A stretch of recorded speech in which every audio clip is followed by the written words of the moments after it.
नरेंद्र मोदी की लगाई इंतहा पसंदी की आग के शोले अब दूसरे ममालिक तक भी पहुंच रहे हैं। खबर के मुताबिक भारत के विदेश मंत्रालय ने पाकिस्तान से मांग की है कि वो आतंकी हाफिज सईद को भारत के हवाले करे, भारत को सौंप दे, जिन्हें मोदी की फाशिस्ट हुकूमत ने दहशतगर्द करार दे रखा है। जी हाफिज सईद को लेकर, जी हाँ, हाफिज सईद जो कि यूनाइटेड नेशन की तरफ से डेजिग्नेटेड टेररिस्ट जो है वो डिक्लेयर किया गया है।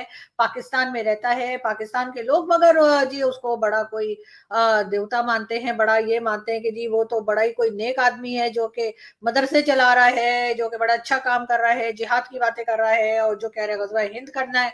2 दिन पहले सहाफ़ी एजाज सैयद ने यह खबर दी थी कि भारत ने पाकिस्तान से हाफिज सईद की हवालगी का मुतालबा कर दिया है, क्योंकि भारत की तरफ से हाफिज सईद को पुलवामा हमले की तहकीकात में नामजद किया गया था और उनकी हवालगी के लिए भारत ने बाकायदा पाकिस्तान की वजारत खारजा को दरख्वास्त दी थी। लेकिन जब गुज़िश्ता रोज़ तर्जुमान दफ्तर खारजा से सवाल किया गया कि भारत की तरफ से हाफिज सईद की हवालगी का कोई मुतालबा किया गया है, तो उन्होंने इसकी तरदीद करते हुए कहा था कि यह कयास पर मबनी रिपोर्टिंग है, इस पर तबसरा नहीं करेंगे। जिसके बाद बाकायदा आज भारत ने हाफिज सईद की हवालगी के लिए पाकिस्तान को भेजे जाने वाली दरख्वास्त की तस्दीक कर दी थी।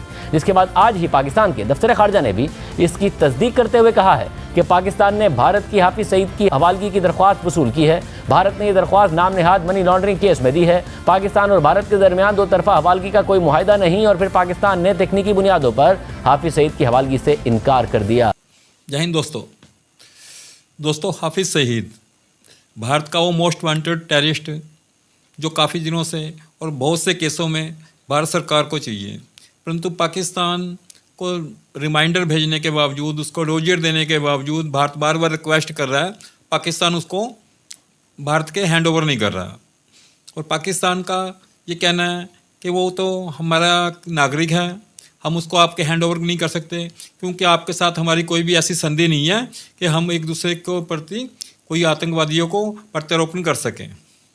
दोस्तों ये हमारा पड़ोसी है जो हमेशा ये दम कर भरते हैं कि हम भारत से अच्छे संबंध चाहते हैं, भारत के साथ अच्छे रिश्ते चाहते हैं, व्यापार चाहते हैं, क्रिकेट चाहते हैं, परंतु हम जो उग्रवाद की घटनाएं इल्ज़ाम दे रहे हैं भारत में वो देते रहेंगे और भारत के रिक्वेस्ट करने के बावजूद भी हम उनको जो भी टेररिस्ट वांटेड हैं उनको भारत के हवाले नहीं करेंगे। दोस्तों इनका ये दोहरा चरित्र है। और दूसरे सबसे बड़ा अमेरिका इनका पूरा साथ दे रहा है इंडायरेक्ट वे में। अमेरिका ने वैसे उसके ऊपर लगभग 83 करोड़ रुपए भारत के हिसाब से इनाम रखा है हाफिज सईद के ऊपर। अमेरिका जबकि भारत के लिए जो वांटेड है उसको पकड़ने में मदद नहीं कर रहा, सिर्फ इनाम रख के उसने अपना पीछा छुड़ा लिया है।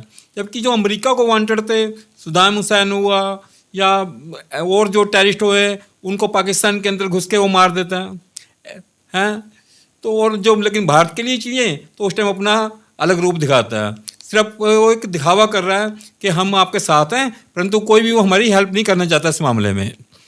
पाकिस्तान को इस बात के लिए और उकसाता है, उनको टेररिस्ट को पालने के लिए भी फंड प्रोवाइड करता है।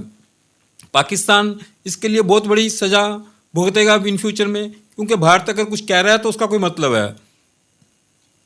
भारत में उसने बहुत सी जानें ली हैं, बहुत से केसों में वांटेड है, लेकिन पाकिस्तान सुनवाई नहीं कर रहा। जबकि पाकिस्तान में उसने अपनी एक पार्टी बना ली है, पाकिस्तान मरकजी मुस्लिम लीग, और उसका बेटा जो तल्ला सईद है वो उस पार्टी से इलेक्शन लड़ रहा है। इनकी पार्टी पूरी नेशनल असेंबली में 226 सीटों के लिए इलेक्शन लड़ रही है और आने वाले टाइम में हो सकता है ये सरकार भी बना लें या सरकार को डायरेक्ट सपोर्ट करके इनडायरेक्ट वे में सपोर्ट करके मंत्री बन जाए कोई ये। तो ये देखिए इनकी क्या पॉलिटिक्स चल रही है। भारत के आतंकवादियों को कितनी बड़ी ये लोग प्रोत्साहित कर रहे हैं, उनको पॉलिटिक्स में लेकर आ रहे हैं, और अगर कल को कुछ मंत्री शंत्री बन जाते हैं तो उनके ऊपर पाकिस्तान का क्या किसी और देश का भी हाथ डालना जल्दी मुश्किल हो जाएगा। दोस्तों भारत को भी अपने स्टैंड पे कायम रहना चाहिए और बहुत ज़रूरी जल्दी ही इस पर कोई ना कोई डिसीजन लेना चाहिए। पाकिस्तान के मीडिया में खबरें चल रही हैं, पाकिस्तान के जो जर्नलिस्ट हैं, देखिए इसके बारे में क्या राय रखते हैं और इस किस्म की कई चीजों को लेकर। लेकिन इस वक्त जी जो खबर चल रही है वो ये है कि इंडियन गवर्नमेंट यानी कि भारतीय गवर्नमेंट ने जो है वो पाकिस्तान गवर्नमेंट से कहा है ऑफिशियली कि जी हाफिज सईद को हैंड ओवर किया जाए भारत को। अब इसके ऊपर यकीनन बहुत से लोग जो पाकिस्तान में हाफिज सईद को सपोर्ट करते हैं वो यकीनन नाराज होंगे और कहेंगे नहीं जी हम कैसे अपने किसी सिटीजन को भला दे सकते हैं। मगर बहरहाल देना तो होगा और देना भी चाहिए। अब भारत की तरफ से डिमांड की गई है, भारत ने पहले भी कहा था कि पाकिस्तान से तभी बात होगी अगर पाकिस्तान जो है टेररिज्म को छोड़ेगा, टेररिज्म का साथ छोड़ेगा, तभी ट्रेड हो सकेगी, तभी बातचीत हो सकेगी। पाकिस्तान बहुत ज्यादा इंटरेस्टेड है कि भारत के साथ बातचीत हो। पीपल टू पीपल कांटेक्ट तो खैर चलता ही रहता है, आम लोग जो है वो तो आपस में बातचीत थोड़ी बहुत किसी तरीके से कर लेते हैं और उनका कोई लेना देना भी नहीं होता पॉलिसी मेकिंग में या किसी और चीज में। लेकिन बहरहाल जो एस्टेब्लिशमेंट है या जो एजेंसीज हैं वो जरूर इस बारे में इस वक्त बातचीत हो रही होगी, गौर हो रहा होगा। डॉक्टर साहब, एक तो ये कि बताइएगा कि जो जवाब आया मुमताज जहरा बलोच साहिबा की तरफ से, उसको जरा एक्सप्लेन कीजिए कि क्या दोनों कंट्रीज के बीच जो ट्रीटी नहीं है तो इस बिना पर ऐसा कुछ भी नहीं हो सकता, फिर उस तरफ से ये क्यों कहा गया और अब आगे क्या किया जा सकता है? देखें, अगर तो एक्स्ट्रेडिशन की फॉर्मल ट्रीटी हो तो फिर under international law you are under obligation कि आप उसको पूरा करें। लेकिन पाकिस्तान ने कई ऐसे केसेस को जहाँ पे कोई, मेरे ख्याल अमेरिका के साथ हमारी, आई एम नॉट श्योर, एक्स्ट्रेडिशन की कोई है नहीं, तो इन्होंने कई पकड़ पकड़ के वो जो थे तालिबान वो हैंड ओवर कर दिए थे अलकायदा के लोग। तो पाकिस्तान के ऊपर जब प्रेशर होता है किसी का, एक बहुत पावरफुल स्टेट का, तो वो मनवा भी लेती है। अब इंडिया पाकिस्तान के रिलेशन में तो ज़्यादा मजबूत है, लेकिन आफ्टर ऑल हम इसी इलाके में हैं और I don't think the Indians want to provoke this too much कि अगर आप नहीं करेंगे तो हम ये कर देंगे वो कर देंगे। इतनी तो समझ इंडिया को है। लेकिन अगर पाकिस्तान सरेंडर कर दे तो इट कैन प्रूव कि उनकी अपनी इन्वॉल्वमेंट कोई नहीं है। अगर हाफिज सईद साहब इसमें इन्वॉल्व थे तो उनको ऊपर केस चलाएं और अगर वो मुजरिम है तो उनको सजा दें। मैंने ये फ़खर यूसुफजई से जब प्रोग्राम हुआ था, मैंने कहा था कि पाकिस्तान कभी हैंड ओवर नहीं करेगा, क्योंकि हाफिज सईद से फिर वो बकवा लेंगे ना सारे कनेक्शंस जो, क्योंकि हाफिज सईद खुद तो ऑपरेट नहीं थे कर सकते जब तक उसके साथ कोई ना कोई ये रोग स्टेट, डीप स्टेट के अंदर लोग इन्वॉल्व ना हो। मुझे ये याद है जब ये हुआ था 2008 में, तो हमारे गालिबन फॉरेन मिनिस्टर ही थे तब, शाह महमूद कुरैशी, वो इंडिया में थे और प्राइम मिनिस्टर थे यूसुफ रजा गिलानी और प्रेसिडेंट थे आसिफ जरदारी। तो उस वक्त तो ये हुआ भी था कि यूसुफ रजा गिलानी ने कहा था कि ठीक है हम इंडिया के साथ कोऑपरेट करते हैं, और उधर से फिर डॉजियर भी आ गया, सारा प्रूफ आ गया। तो लेकिन वो फिर हमारी डीप स्टेट ने पुट द फुट डाउन के नहीं, नो कोऑपरेशन। 2 दिन पहले आपने ये खबर दी थी, वजारत खारजा तस्दीक नहीं कर रही थी, आज तस्दीक आ गई है। क्या मामला है हाफिज सईद के हवाले से? बहुत शुक्रिया शाहजेब। हाफिज सईद, आपको पता है मुंबई हमलों में भी उनका नाम भारत लेता रहा है और भारत अपनी सरजमीन पर कुछ और तहकीकात कर रहा है मुख्तलिफ केसेस की, उनमें पुलवामा भी शामिल है मेरी मालूमात के मुताबिक। गो के पुलवामा के बारे में भारत पहले खुद कह चुका है कि पुलवामा के वाक़े में जैश मोहम्मद मुलव्वस थी और जैश मोहम्मद के मुलव्वस होने के कुछ शवाहिद भी भारत की तरफ से पेश किए गए थे।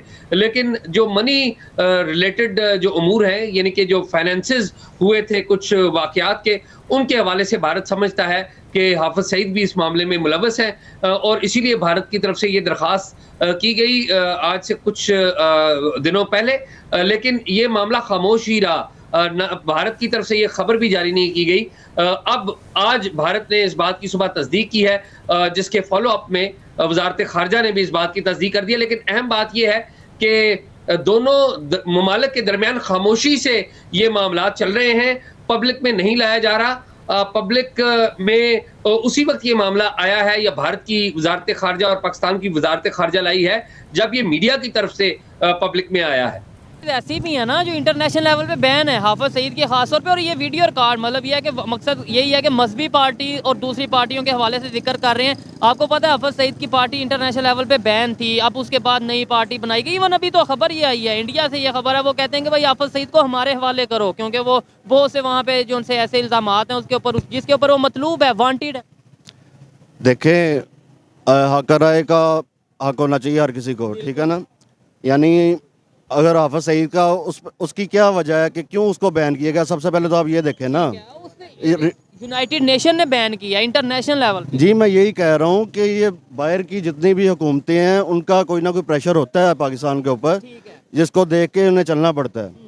तो डेफिनेटली जब उनकी तरफ से कोई थोड़ा सा मतलब रिलीफ मिलेगा तो फिर ही हाफिज सईद का भी नंबर आ सकता है, लेकिन हमें नज़र कुछ और आ रहा है। ठीक है, नजर कुछ और आ रहा है। चलें जी, हर एक की अपनी अपनी ओपिनियन है। आइए मजीद किसी से बात करते हैं। बहुत शुक्रिया भाई। हाँ जी, हाँ जी, उनका नाम नहीं ले सकते। किसका? जिनकी मतलब आप कह रहे हैं कि जिनकी ज्यादा लोग बनता है आना, जिनका बनता है आना, उनका आप नाम भी नहीं ले सकते। मैं नाम ले लेता हूँ। नाम देखें, जब तक हम खुद नहीं नाम लेंगे तब तक बेहतरी। इमरान खान की बात की जा रही है और पाकिस्तान के मेन स्ट्रीम मीडिया पे इस चीज़ की पाबंदी है कि आप ना तो उनका नाम ले सकते हैं और ना ये चीज़ें मतलब इस तरीके से। नंबर 804, हाँ, कैदी नंबर 800 गाना गाया कैदी नंबर 804, वो भी अंदर हो गया। अब हमें दोस्तों मिलते हैं एक अगली वीडियो में, तब तक आप अपना ख्याल रखिएगा। प्लीज़ मेरी वीडियो को लाइक और सब्सक्राइब जरूर कीजिएगा। नमस्कार दोस्तों।